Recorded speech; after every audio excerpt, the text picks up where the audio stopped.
Hebrews 4:12, it talks about that the word of God is alive, sharper than any two-edged sword, and it talks about how it splits between bone and marrow, soul and spirit. When the sword comes at you, you're like, how does it split between soul and spirit?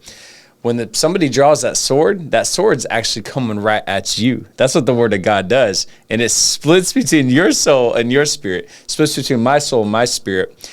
Why? Because we get those soulish thoughts and we get those spiritual thoughts, the ones that are from God, the ones that are from us.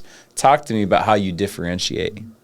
Oftentimes, the way I look at it is like there's some thoughts that I definitely will think of and probably shouldn't blurt it out because we have those certain thoughts. But there's thoughts that I don't ever think about. But I was like, that's kind of good.